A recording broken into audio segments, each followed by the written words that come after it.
Welcome back to another video. We're going to take a look at different kinds of reverbs and just try to give you some help choosing a reverb and organizing reverbs and how to set reverbs up. There's so many different types of reverbs and so many different types of plugins.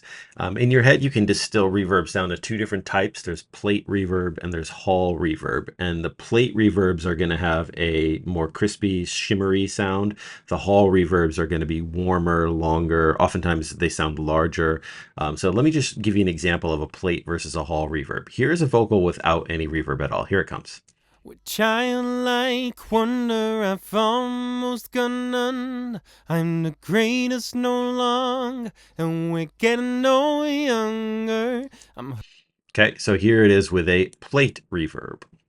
With childlike wonder I've almost got none. You really hear the difference there. Here it is with a hall reverb. With childlike wonder I've almost got none. I'm the greatest no longer. One more time, here's the plate. With childlike wonder I've almost got none. And here's the hall. With childlike wonder I've almost got none. Okay, so I chose these two reverbs as a demo because they're actually pretty similar, but they are different. And if you can hear the difference between them, then that's good. The plate is going to be more top end. The hall is going to be sort of richer and warmer. So that's a good way of thinking about them. And the only reason I really bring up plate versus hall is because when you load up a reverb plugin, you will also often see one of those words, hall or plate. And so it's good to know what that means. The plate is usually going to be your sharper, crispier reverbs. Outside of that, the settings of your reverb unit are going to be pretty much the same, regardless of what kind of algorithm the reverb is.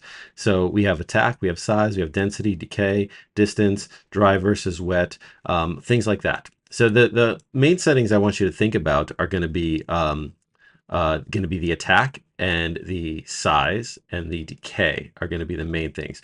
Also, pre-delay can be really helpful. If you really just want to mess with the overall sound of the reverb, you probably are going to want to change things like decay and pre-delay, and that will really change the sound. But you're welcome to mess with any of these settings. This is the Chromaverb plugin. This is the main Premiere Reverb plugin that comes in Logic. And so I have it set to the hall long vocal setting. That's what I was using for that example. But check this out. Here's vocal hall and vocal plate. So watch this. Here's plate. With childlike wonder I've almost got none. And here's vocal hall. With childlike wonder I've almost got none. You can see how similar they are. Okay, and if I go back and forth between them using these arrows up here, here is a vocal hall, and you can see the settings here, and vocal plate. You can see slightly different settings here, but a very different EQ curve up here.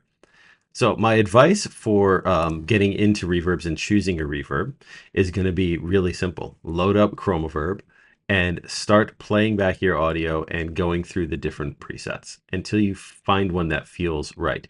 Make sure you're using it as an aux track. So put a send on the track that you want to put the reverb on, and then load the reverb onto the aux. And then you also have this right here, which changes the amount of send going to the reverb. Another piece of advice for reverb is to always mess with the pre-delay, almost always. Once you find a reverb that you like, change the pre-delay just to see what that sounds like. Oftentimes it doesn't really make any difference, but sometimes it really does help quite a bit. So let me show you what it does. It basically gives you a time before the reverb begins. So here it is with no pre-delay. With childlike wonder I've almost got none. I'm the greatest no longer, and we're getting no younger. I'm hurried to make what. So this is it with a lot of pre-delay, and what you should hear is that you get a little bit more of the clean vocal that comes through, and the reverb doesn't just wash everything. So here it is with a lot of pre-delay, and then listen as I pull it down. With childlike wonder I've almost got none. I'm the greatest no longer, and we're getting no younger. So hopefully you can hear with no pre-delay, the original vocal gets a little bit more washed, a little bit more buried in the delay, which, in the reverb, which is maybe what you're going for, but it's just something to play with is pre-delay. So give reverbs a shot. Decide in your mind, do you want like a rich, long, large reverb that's probably a hall, or do you want like a tight, um, sharp, and shimmery reverb, and that would be a plate. And then start messing with pre-delay. Make sure you're using it as an aux send, and it's a great way to get started with reverbs. Hope you like it. Enjoy.